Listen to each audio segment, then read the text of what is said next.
नमस्कार दोस्तों, जय हिंद, वंदे मातरम। मैं आपके साथ जायसवाल सर। दोस्तों, शिक्षा भर्ती के चैनल पे जायसवाल कोचिंग सेंटर पे स्वागत अभिनंदन है सभी भावी अध्यापक अध्यापिकाओं का। पावर्ड बाई शिक्षा ही प्रकाश है। तो दोस्तों, हम बात करेंगे पर्यावरण अध्ययन की, पर्यावरण मॉडल पेपर प्रैक्टिस सेट की। ये 18वीं आपकी प्रैक्टिस सेट है, 18 आपकी प्रैक्टिस सेट है। इसकी पिछली क्लासेज प्रैक्टिस सेट देखना चाहते हैं तो इस वीडियो को देखने के बाद आप लोगों को आई बटन पे एक लिंक मिलेगा, आप लोग देख सकते हैं। चलिए, 30 महत्वपूर्ण प्रश्नों का यह प्रैक्टिस सेट है। जैसे आपको पता है, जैसे आपके सिलेबस में एग्जाम में आना है। तो पहला प्रश्न स्क्रीन पर आप लोग देख पा रहे हैं। वर्तमान में पृथ्वी के स्थल भाग पर वनों का फैलाव कितना हो चुका है? तो दोस्तों, आप लोग जानते हैं कि वर्तमान में जो पृथ्वी के स्थल के भाग पर वनों का फैलाव हो चुका है वो क्या है? 20% है, 11% है, 30% है या आपके 22% होगा। तो राइट ऑप्शन चूज करेंगे, सटीक आंसर जानेंगे तो आपका हो जाएगा 30%। जी हाँ दोस्तों, वर्तमान की बात करें, प्रेजेंट टाइम में पृथ्वी के स्थल भाग पर वनों का फैलाव कितना हो चुका है? तो लगभग 30% आपके हो चुका है। तीसरा ऑप्शन सही हो जाएगा। अगला प्रश्न देख रहे हैं, क्या दिया गया है? किस राज्य की सीमा मध्य प्रदेश को स्पर्श नहीं करती?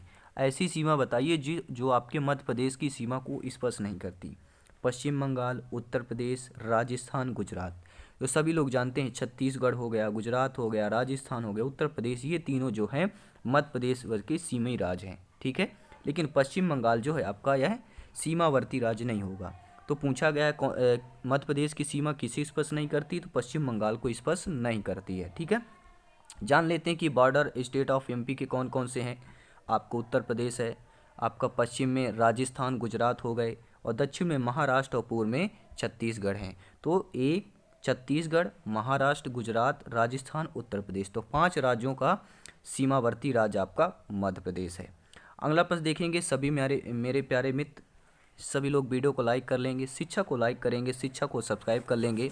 और अगला प्रश्न देख लेते हैं, क्या दिया गया है? निम्नलिखित में से कौन सा स्थल मंडल में सबसे बड़ा घटक है? दोस्तों, बात कर रहे हैं स्थल मंडल की।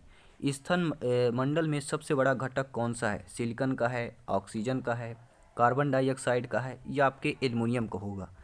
तो सही आंसर क्या हो जाएगा दोस्तों?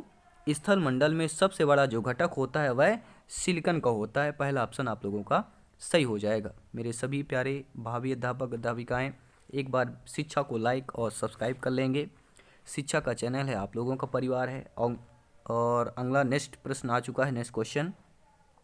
सरीसृप के अंतर्गत निम्न में से कौन सा आता है? तो सरीसृप के अंतर्गत अमीबा आता है, कछुआ आता है, फर्न आता है या हेल आता है? तो आपको पता है, साइंस से भी, आपके विज्ञान से भी प्रश्न आना है, 1-2 प्रश्न आएंगे, क्योंकि हम आप पर्यावरण अध्ययन की बात कर रहे हैं। इनमें पर्यावरण अध्ययन में आपके इन्वायरमेंट स्टडीज में काफ़ी सारे आपका क्या है सब्जेक्ट शामिल है। साइंस की बात करें, बायोलॉजी की बात करें, ठीक है, बॉडी यानी शरीर की बात करें, इससे संबंधित प्रश्न आते हैं।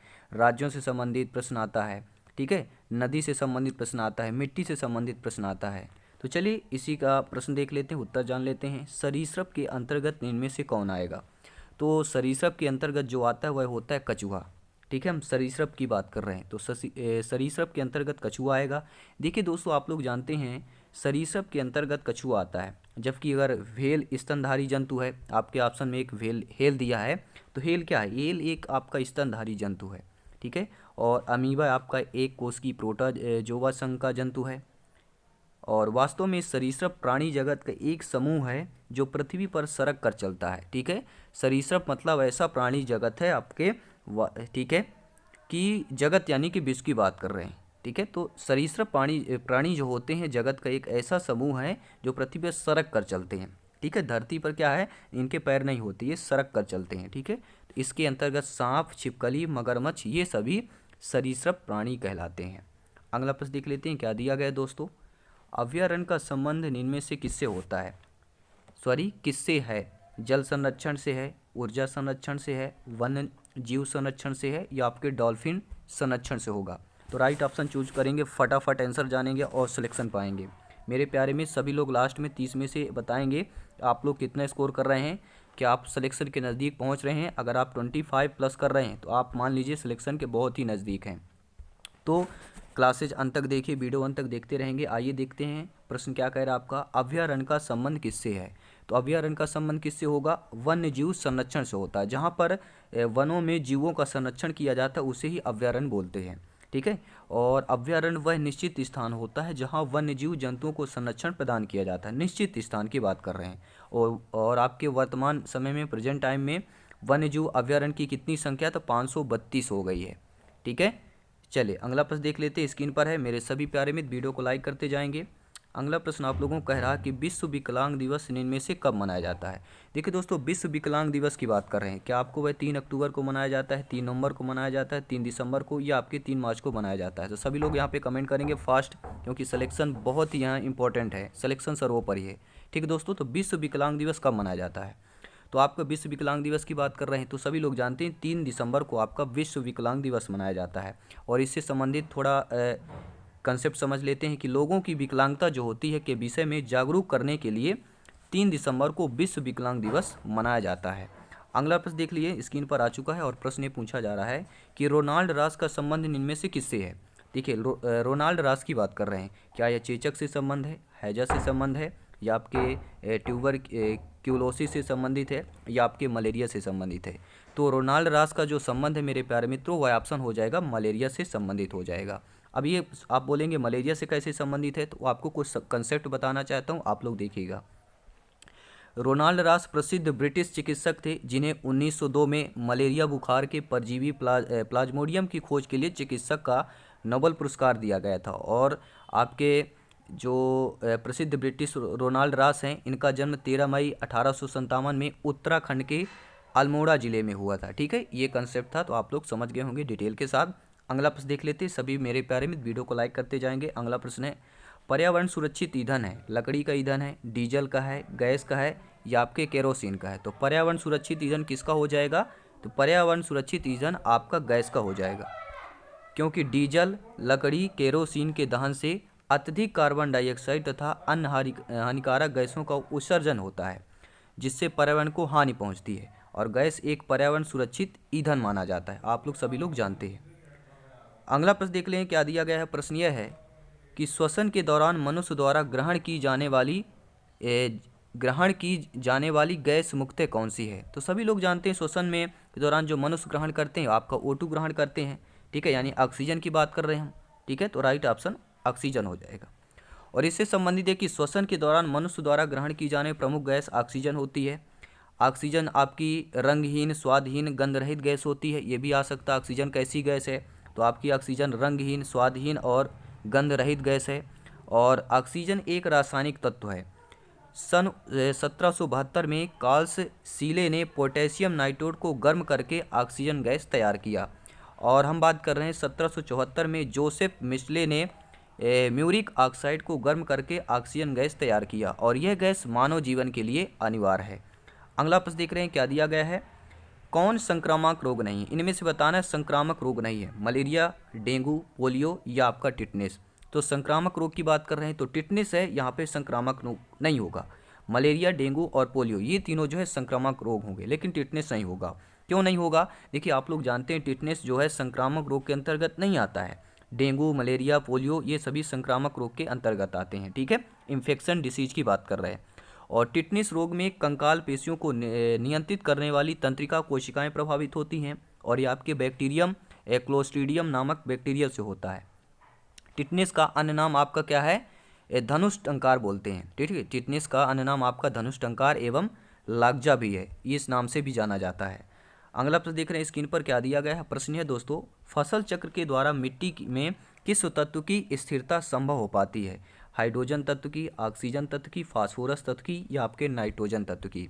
तो फसल चक्र के दौरान जो मिट्टी के किस तत्व की स्थिरता की बात कर रहे हैं, ये किस मिट्टी की स्थिरता संभव हो पाती है, मिट्टी के किस तत्व की स्थिरता आपकी संभव हो पाती है। तो राइट ऑप्शन जाएगा नाइट्रोजन। ठीक है, फसल चक्र के दौरान जो मिट्टी जो है नाइट्रोजन तत्व की स्थिरता संभव हो पाती है, क्योंकि आप लोग जानते हैं दोस्तों, जैसे दलहनी फसलें जड़ों में नाइट्रोजन को स्थिरीकरण करने वाली जीवाणु राइजोबियम आपका लेमुमेनिसोरम जो होता है। ठीक है, लेमुमेनिसोरम जो होता है वह पाया जाता है आपके किसमें, स्थिरीकरण करने वाले जीवाणु राइजोबियम में। अगला प्रश्न देख लेते हैं, क्या दिया गया है। पत्तियों का रंग निम्न में से किसके कारण हरा होता है। आप लोग देखते होंगे प्रश्न होता है बच्चों में। ठीक है, आप लोग तो जानते हैं, जब छोटे बच्चे हो रहे होंगे हम और आप, यह बच्चे होंगे आपके फैमिली मेंबर में छोटे छोटे, वो जानते हैं पत्तियां हरे क्यों होते हैं। बहुत से प्रश्न होते हैं क्या ये क्लोरोफॉर्म के कारण है, आपके क्लोरोकिन के कारण है, या आपके क्लोरोफिल के कारण है, या आपके क्लोरोफ्लोरोकार्बन के कारण है। तो सभी मेरे प्यारे मित्र इतना तो जान गए होंगे कि पत्तियों का हरा रंग होता है आपके क्लोरोफिल के कारण होता है। फॉर एग्जाम्पल ये जानते हैं कि सभी लोग जानते हैं पर्णहरिम भी इसको बोलते हैं क्लोरोफिल को। क्लोरोफिल एक या पर्णहिम एक प्रोटीन युक्त जटिल रासायनिक यौगिक है और यह वर्णक पत्तों के हरे रंग का कारण है। यह प्रकाश संश्लेषण का मुख्य वर्णक होता है। इसका गठन कार्बन, ऑक्सीजन, नाइट्रोजन, मैग्नीशियम तत्वों से होता है। क्लोरोफिल ए, क्लोरोफिल बो वी। ठीक है, देखिए आप क्लोरोफिल दो प्रकार के होते हैं, एक होता है क्लोरोफिल ए, एक होता है क्लोरोफिल दो। ठीक है, और यह सभी स्वपोषी पौधों में पाया जाता है। जो भी स्वपोषी पौधे होते हैं तो स्वपोषी पौधों में क्लोरोफिल ए और क्लोरोफिल बी पाया जाता है, जबकि क्लोरोफॉर्म एक निषेचक के रूप में प्रयोग की जाने वाली दवा भी है। अगला प्रश्न देख लेते हैं क्या दिया गया है। आप लोग जानते हैं दोस्तों ड्यूटेरियम इनमें से किसका समस्थानिक है। तो ड्यूटेरियम किसका समस्थानिक होगा, नाइट्रोजन का है, हीलियम का है, हाइड्रोजन का है, या आपके ऑक्सीजन का हो जाएगा। तो राइट ऑप्शन होगा ड्यूटेरियम किसका समस्थानिक है, तो ये आपके ड्यूटेरियम जो है हाइड्रोजन का समस्थानिक होगा। सभी लोग जानते हैं हाइड्रोजन के 3 समस्थानिक होते हैं। हाइड्रोजन कितने समस्थानिक होते हैं, 3 होते हैं। पहला होता है प्रोटीरियम, प्रोटियम के बाद आप होता है सेकंड ड्यूटेरियम होता है, तीसरा होता है ट्राइट्रियम। जिन तत्वों के परमाणु क्रमांक समान तथा परमाणु भार भिन्न होते हैं वे समस्थानिक तत्व कहलाते हैं। समस्थानिक तत्व वे होते हैं जिनका परमाणु भार क्या होता है, परमाणु क्रमांक समान हो लेकिन परमाणु भार भिन्न होते हैं। ठीक है, उनके भार जो हैं अलग अलग होते हैं, वजन दो अलग अलग होते हैं, वे समस्थानिक तत्व कहलाते हैं। अगला प्रश्न देख लीजिए क्या दिया गया है। समस्याग्रस्त बालक का पता लगाने की विधि इनमें से कौन सी है। जो बालक समस्याग्रस्त होते हैं उनका अगर पता लगाना हो तो किस क्रियात्मक शोध द्वारा पता लगाएंगे, सेमिनार द्वारा, केस स्टडी द्वारा, या इन सभी द्वारा पता लगाया जा सकता है। तो समस्यात्मक जो बालक होते हैं उनका पता कैसे लगाया जा सकता है मेरे प्यारे मित्रों, केस स्टडी के द्वारा पता लगाया जा सकता है। क्योंकि आप लोग जानते हैं दोस्तों कि इस केस स्टडी विधि के अंतर्गत अलग अलग स्थितियों में अलग अलग समस्याओं का अध्ययन किया जाता है ताकि बालक का उचित उपचार किया जा सके। अगला प्रश्न यह है द्रव्यमान संख्या इनमें से कहलाती है। दोस्तों द्रव्यमान संख्या कौन कहलाएगी, इलेक्ट्रॉन एवं प्रोटॉन की संख्या का योग द्रव्यमान संख्या कहलाता है, या प्रोटॉन एवं न्यूट्रॉन की संख्या का योग आपका द्रव्यमान संख्या कहलाता है, या इलेक्ट्रॉन एवं न्यूट्रॉन की संख्या का योग आपका द्रव्यमान संख्या कहलाता है, या ये सभी आपके द्रव्यमान संख्या कहलाएगी। तो द्रव्यमान संख्या कैसे निकालते हैं द्रव्यमान, तो चलिए दोस्तों इसके बारे में जान लेते हैं। आप सभी लोग जानते हैं कि परमाणु में उपस्थित प्रोटॉन और न्यूट्रॉन की संख्याओं का योग द्रव्यमान संख्या यानी कि मास नंबर कहलाता है। प्रोटॉन एवं न्यूट्रॉन परमाणु के केंद्रक में स्थित होते हैं। परमाणु में मुख्यतः 3 प्रकार के कण होते हैं, एक प्रोटॉन होता है, न्यूट्रॉन होता है और इलेक्ट्रॉन होता है।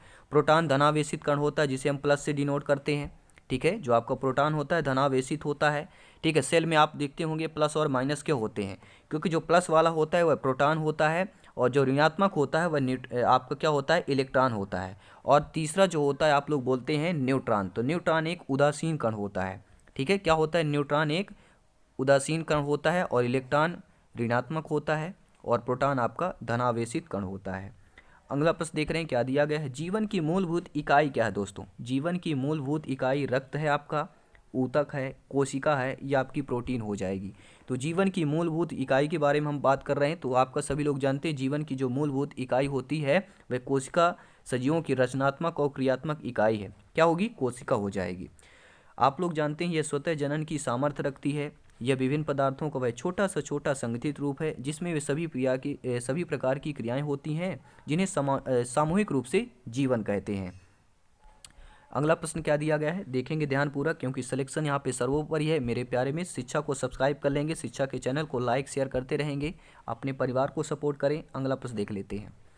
शून्य घर्षण बल वाले सतह पर चलना अपेक्षाकृत मुश्किल होता है, आसान होता है, असंभव होता है, या इनमें से कोई नहीं होगा। तो शून्य घर्षण बल वाले सतह पर चलना अपेक्षाकृत क्या होता है। जब आप लोग जानते हैं ये बहुत अच्छा प्रश्न है दोस्तों साइंस का कि शून्य घर्षण बल वाले सतह पर चलना अपेक्षाकृत क्या होता है। तो अपेक्षाकृत असंभव होता है, क्योंकि आप लोग जानते हैं दोस्तों कि संपर्क में रखी दो वस्तुओं के मध्य एक प्रकार का बल कार्य करता है जो गति करने में वस्तु का विरोध करती है, यही बल का घर्षण कहलाता है। जो कोई भी चीज़ है, ठीक है, तो क्या कहेगा, गति करने में अगर कोई भी वस्तु आपका विरोध कर रही है तो वह घर्षण कहलाता है। इसकी दिशा में सदैव वस्तु की गति की दिशा में विपरीत होती है। अगर हम बाइक चला रहे हैं और ब्रेक लगाते हैं तो वो क्या होता है, घर्षण कहलाता है, क्योंकि ब्रेक लगाकर हम क्या है, स्पीड का विरोध कर रहे हैं, ठीक है, रफ्तार का विरोध कर रहे हैं, तो क्या हो जाएगा, वह होता है आपका क्या है, विपरीत हो जाता है। तो यही आपका घर्षण बल कहलाता है। अतः शून्य घर्षण बल वाले सतह पर चलना असंभव होता है। अगर घर्षण नहीं होगा तो हम चल ही नहीं पाएंगे, ठीक है। तो जहाँ पर शून्य घर्षण होगा तो वहाँ पे चलना असंभव हो जाएगा। अगला प्रश्न देख लेते हैं, गुरुत्वाकर्षण बल की अनुपस्थिति में वस्तु का भार निम्न में से क्या होगा। तो दोस्तों जब आपका गुरुत्वाकर्षण जो बल है वही नहीं होगा तो भार क्या हो सकता है, अपेक्षाकृत ज़्यादा होगा, भारहीन होगा, अपेक्षाकृत अल्प भार होगा, या क्या होगा। तो अगर जब आप समझ लीजिए गुरुत्वाकर्षण बल की अनुपस्थिति हो, यानी गुरुत्वाकर्षण बल होगा ही नहीं, तो वस्तु का भार क्या होना चाहिए। तो मेरे प्यारे में सभी लोग जानते हैं जब गुरुत्वाकर्षण बल नहीं होगा, ठीक है, तो क्या होगा, भारहीन की स्थिति में आ जाएगी, यानी उसका भार ही नहीं बताएगा, क्योंकि वस्तु का भार वस्तु के द्रव्यमान एवं गुरुत्वाकर्षण बल के गुणनफल के बराबर होता है। तो गुणनफल अगर हम किसी संख्या में गुणनफल मान लें, द्रव्यमान अब आपका ठीक है 4 हम कर रहे हैं और गुणनफल अगर शून्य कर देंगे, ठीक है, क्योंकि गुणनफल क्या होता है, गुरुत्वाकर्षण बल के मल्टीप्लिकेशन आपका द्रव्यमान होता है, मास होता है, ठीक है। तो अगर हम 4 इंटू, अगर आपका गुरुत्वाकर्षण शून्य है तो 4 इंटू बराबर इक्वल टू आपका शून्य ही आएगा, ठीक है। तो द्रव्यमान गुरुत्वाकर्षण का बल कहलाएगा, ठीक है। अगर गुरुत्वाकर्षण शून्य होगा तो भारहीन कहलाएगा आपका, ठीक है। अगला प्रश्न देख लेते हैं क्या दिया गया है। सुश्री मेधा पाटकर का संबंध निम्न में से किसका है। तो सुश्री जो मेधा पाटकर है उनका जल संरक्षण से संबंध है, वैज्ञानिक अनुसंधान से है, पर्यावरण संरक्षण से है, या भूमि सुधार से संबंध है। तो सुश्री मेधा पाटकर का जो संबंध किससे हो जाएगा, तो मेरे प्यारे मित्र पर्यावरण संरक्षण से सुश्री मेधा पाटकर का संबंध होगा, क्योंकि आप लोग जानते हैं सुश्री मेधा पाटकर प्रसिद्ध एक सामाजिक कार्यकर्ता हैं एवं ये पर्यावरणित भी कहलाती हैं, और इनका जन्म जो है दिसंबर 1954 में मुंबई में हुआ था। मेधा पाटकर ने नर्मदा बचाओ आंदोलन की स्थापना की थी। ये भी आ सकता है कि नर्मदा बचाओ आंदोलन की स्थापना किसने की थी, तो आपके मेधा पाटकर ने की थी, ठीक है। चलिए मेरे प्यारे मित्र, सभी लोग आप लोगों का सपोर्ट बहुत ही लाजवाब है। अगला प्रश्न आ चुका है, सभी मित्रों को जय हिंद वंदे मातरम है। दोस्तों प्रश्न अगला क्या कह रहा है, ध्यानपूर्वक सभी प्रश्नों को देखेंगे क्योंकि सिलेक्शन यहाँ पे सर्वोपरि है। हम बात कर रहे हैं पर्यावरणीय असंतुलन का कारण। जो पर्यावरण असंतुलन का कारण क्या होगा, भौतिकवादी सोच होगी, पर्यावरणीय चेतना का अभाव होगा, भोगवादी प्रवृत्ति होगी, या इनमें से सभी होगा। तो पर्यावरणीय असंतुलन का जो कारण होता है सभी लोग जानते हैं, भौतिकवादी सोच भी होती है, पर्यावरणीय चेतना का अभाव भी होता है, भोगवादी प्रवृत्ति भी हो जाएगी। तो ये सभी जो है पर्यावरणीय असंतुलन का कारण हो जाएंगे, क्योंकि आप लोग जानते हैं मेरे प्यारे मित्रों, ठीक है, कि पर्यावरणीय असंतुलन का मुख्य कारण जो है संसाधनों का अनुचित दोहन है, साथ ही पर्यावरण के प्रति लोगों में जो जागरूकता का अभाव भी है, ठीक है, उसका एक कारण है, और बढ़ती जनसंख्या और बढ़ता हुआ सारी चीज़ें आप लोग समझ पा रहे हैं, क्योंकि आप लोग ज्ञानी हैं, सर्वज्ञ हैं और भावी अध्यापक हैं, अध्यापिका हैं। और अगला प्रश्न आ चुका है हर एक भाई बहन, हर एक शिक्षक बंधु के लिए, कि अंधाधुनीकरण के कारण पर्यावरण का संतुलन बिगड़ गया है, जिस कारण अनेक प्रकार की प्राकृतिक आपदाएं असमय आ रही हैं, यानी इनका कोई निश्चित नहीं, जो भी प्राकृतिक आपदाएं इनका कोई निश्चित नहीं है, असमय मतलब होता है कभी भी आ जाती है, ठीक है। तो ग्रीष्म ऋतु हेतु सर्वोत्तम वस्त्र क्या होगा। तो दोस्तों ग्रीष्म ऋतु हेतु सर्वोत्तम जो वस्त्र होगा वह क्या हो जाएगा, रेशमी वस्त्र होगा, सूती होगा, पॉलिएस्टर होगा, या रेयान होगा। तो सभी लोग जानते हैं ग्रीष्म ऋतु हेतु जो सर्वोत्तम वस्त्र होता है वह आपका क्या होता है, सभी लोग कमेंट करेंगे। देखिए डिटेल के साथ जानते हैं, सफ़ेद कपड़े ऊष्मीय विकिरण के बुरे अवशोषक होते हैं, ठीक है, क्या होते हैं, बुरे आपके अवशोषक होते हैं, और बात कर रहे हैं वे ऊष्मीय विकिरण को परावर्तित भी कर देते हैं तथा बहुत कम भाग ही अवशोषित करते हैं, जिससे अधिक गर्मी नहीं लगती है। और ग्रीष्म ऋतु के लिए सर्वोत्तम वस्त्र सूती होता है, सूती वस्त्र का निर्माण कपास से होता है। अगला प्रश्न देख लेते हैं क्या दिया गया है, पर्यावरण एक स्रोत है, पर्यावरण औषधि का स्रोत है, अधिगम का स्रोत है, ऊर्जा का स्रोत है, या इनमें से सभी होगा। तो मेरे प्यारे में सभी लोग जानते हैं कि पर्यावरण का जो स्रोत होता है औषधि का भी होता है, अधिगम का भी होता है, आपके एनर्जी यानी ऊर्जा का भी होता है। अगला प्रश्न देख लेते हैं। अगला प्रश्न दोस्तों यह पूछा जा रहा है कि पृथ्वी दिवस कब मनाया जाता है। 5 जून को मनाया जाता है, 22 अप्रैल को मनाया जाता है, 15 मई को मनाया जाता है, या आपके 25 मार्च को मनाया जाता है। तो मेरे प्यारे मित्र, मेरे सभी शिक्षक बंधु एक बार वीडियो को दिल से लाइक करेंगे, शिक्षक को लाइक करें, और जिन्होंने मेरे भाई बहनें चैनल को सब्सक्राइब नहीं किया है तो शिक्षक को सपोर्ट करें, शिक्षक को सब्सक्राइब कर लेंगे। तो पृथ्वी दिवस कब मनाया जाता है मेरे प्यारे मित्रों, 22 अप्रैल, 22 अप्रैल को आपका पृथ्वी दिवस मनाया जाता है।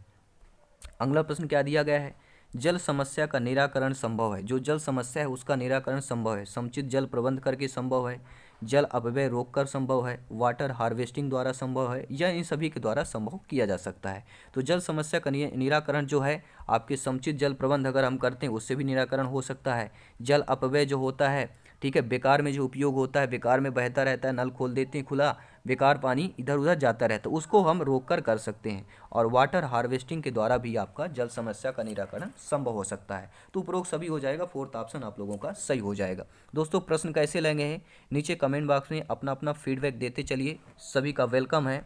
प्रश्न यह है, दूध से दही बनना क्या होगा? रासायनिक परिवर्तन होगा, भौतिक परिवर्तन होगा, तापीय परिवर्तन होगा, या आपका नाभिकीय परिवर्तन होगा? तो दूध से दही बनना सभी लोग जानते हैं, यह एक रासायनिक परिवर्तन होता है। क्या हो जाएगा? यह एक रासायनिक परिवर्तन होगा। कैसे? फॉर एग्जाम्पल आपको बता देते हैं, थोड़ा कंसेप्ट समझ लेते हैं दोस्तों, कि दूध से दही का बनना एक रासायनिक परिवर्तन है। लेकिन क्यों है दोस्तों, इसका रीजन जानते हैं। क्योंकि रासायनिक परिवर्तन अगर केमिकल चेंज की बात कर रहे हैं, ठीक है, तो रासायनिक परिवर्तन के तहत किसी नए पदार्थ की प्राप्ति होती है, परंतु नए पदार्थ के पुनः मूल पदार्थ की प्राप्ति नहीं की जा सकती। इसी प्रकार दूध के दही से प्राप्ति हो सकती है। दूध से दही मिल सकता है, लेकिन दही से हमें दूध की प्राप्ति नहीं हो सकती, यानी पुनः मूल पदार्थ की प्राप्ति नहीं की जा सकती। परंतु दही से पुनः दूध को नहीं प्राप्त किया जा सकता, आप लोग समझ सकते हैं। तो दूध से दही बनना एक क्या होगा?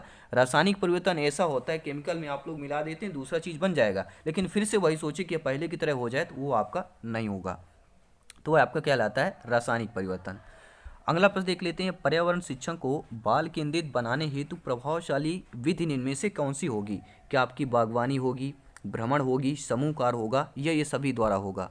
तो पर्यावरण शिक्षा को बाल केंद्रित बनाने हेतु प्रभावशाली विधि कौन सी हो जाएगी? तो पर्यावरण शिक्षा को, अगर हम पर्यावरण शिक्षण है, इन्वायरमेंट पेडागोजी की बात कर रहे हैं, बाल केंद्रित अगर बनाना हो तो प्रभावशाली जो होगा वह क्या हो जाएगा? बागवानी भी होगा, भ्रमण भी होगा, और समूह कार्य भी होगा। तो उपरोक्त सभी ऑप्शन सही हो जाएगा। अगला प्रश्न देख रहे हैं, क्या दिया गया? बाल केंद्रित शिक्षण का अर्थ इनमें से क्या नहीं है? निगेटिव प्रश्न है, और निगेटिव प्रश्न आना है अनिवार्यतः है। आपको पता है आउट ऑफ 30 में 2 से 3 प्रश्न आपके निगेटिव रहेंगे। वहाँ वो जो निगेटिव प्रश्न करते हैं, सॉल्व करते हैं, सिलेक्शन पाते नहीं हैं, वो टॉप रैंक हासिल करते हैं। अगर आप सिलेक्शन के साथ साथ टॉप रैंक, अपना नाम, अपने परिवार का नाम रोशन करना चाहते हैं तो कंटिन्यू चैनल में बने रहें। बाल केंद्रित शिक्षण का अर्थ निम्न में से क्या नहीं होगा? शिक्षार्थी केंद्रित होगा, समुदाय केंद्रित होगा, अध्येता केंद्रित होगा, या आपका छात्र केंद्रित होगा? तो बाल केंद्रित शिक्षण का जो अर्थ की बात कर रहे हैं, देखिए, शिक्षार्थी केंद्रित होगा, अध्येता केंद्रित होगा, छात्र होगा, लेकिन समुदाय केंद्रित नहीं होगा, क्योंकि बाल केंद्रित शिक्षा की हम बात कर रहे हैं। ठीक है, अगला प्रश्न देख लेते हैं। मेरे प्यारे मित्र सभी लोगों को धन्यवाद वीडियो को देखने के लिए। अगला प्रश्न देख लेते हैं, पर्यावरण शिक्षण की प्रभावशाली विधि क्या होगी? हम इन्वायरमेंट पेडागोजी की बात कर रहे हैं, पर्यावरण शिक्षा की बात कर रहे हैं, तो पर्यावरण शिक्षण की प्रभावशाली विधि आगमन विधि होगी, व्याख्यान विधि होगी, निगमन विधि होगी, या आपकी प्रयोगशाला विधि होगी? तो राइट ऑप्शन यहाँ पे क्या हो जाएगा दोस्तों? जब हम पर्यावरण शिक्षण की प्रभावशाली विधि की बात करते हैं तो वह आपका प्रभावशाली विधि आपकी क्या हो जाएगी? प्रयोगशाला विधि होगी, क्योंकि इस प्रयोगशाला विधि में जो है ज्ञान की प्राप्ति स्वयं द्वारा प्रयोग की जाती है। यानी ज्ञान की प्राप्ति स्वयं द्वारा प्रयोग की जाती है, किस विधि के द्वारा? तो आपके प्रयोगशाला की विधि के द्वारा प्राप्त की जाती है। अगला प्रश्न देख लेते हैं, क्या दिया गया है? पाठचर्या को अपेक्षाकृत प्रभावकारी बनाने हेतु इसका निर्माण निम्न में से किस स्तर पर होना चाहिए? दोस्तों जो आपकी पाठचर्या होती है, पाठचर्या को अपेक्षाकृत प्रभावकारी बनाना है, तो यह निर्माण जो है, इसका निर्माण किस स्तर पर होना चाहिए? राज्य स्तर पर होना चाहिए, राष्ट्रीय स्तर पर, जिला स्तर पर, या आपके विद्यालय स्तर पर? तो दोस्तों इसका राइट आंसर जान लेते हैं। पाठचर्या को अपेक्षाकृत अगर बनाना हो, ठीक है, प्रभावकारी बनाना है, तो इसका जो निर्माण है आपके किस स्तर पर करना चाहिए? तो जिला स्तर पर करना चाहिए, डिस्ट्रिक्ट लेवल पे इसका क्या है? निर्माण करना चाहिए। अगला प्रश्न है कि TLM का अर्थ निम्न में से क्या होगा? TLM की बात कर रहे हैं, TLM की बात कर रहे हैं, टीचिंग लर्निंग मेथड होगा, टीचिंग लाइट मटेरियल होगा, टीचिंग लर्निंग मटेरियल होगा, या टीचिंग लर्निंग मोमेंट होगा? तो TLM का जो अर्थ होता है वह होता है, आप लोग यहाँ पे स्क्रीन पर देख सकते हैं, टीचिंग लर्निंग मटेरियल होता है। क्या होता है? टीचिंग लर्निंग मटेरियल, यानी कि इसका तात्पर्य होता है शिक्षण अधिगम में प्रयुक्त सामग्री है। शिक्षक जो होते हैं शिक्षण अधिगम में श्यामपट्ट, चार्ट हो गया, OHP यानी ओवरहेड जो प्रोजेक्टर होता है, ओवरहीट प्रोजेक्टर होता है, मॉडल हो गया, आदि सहायक सामग्री का प्रयोग करते हैं, जिससे क्या होता है? शिक्षक या शिक्षिका शिक्षण विधि को सरल एवं रुचिकर बना सके। तो दोस्तों ये क्लास, ये मॉडल पेपर, ये प्रैक्टिस सेट आप लोगों को कैसा लगा? अगर आपके सिलेक्शन के लिए बहुत ही मदद कर रहा है तो प्लीज़ लाइक और शेयर करते रहें, और ऐसे ही प्रश्न और ऐसे ही क्लासेज पाने के लिए हमारे चैनल यानी शिक्षा जगत को सब्सक्राइब कर लेंगे। चलिए दोस्तों, मिलते हैं नेक्स्ट क्लास में। हमेशा हंसते रहिए, मुस्कुराते रहिए। धन्यवाद सभी का दोस्तों। जय हिंद, वंदे मातरम।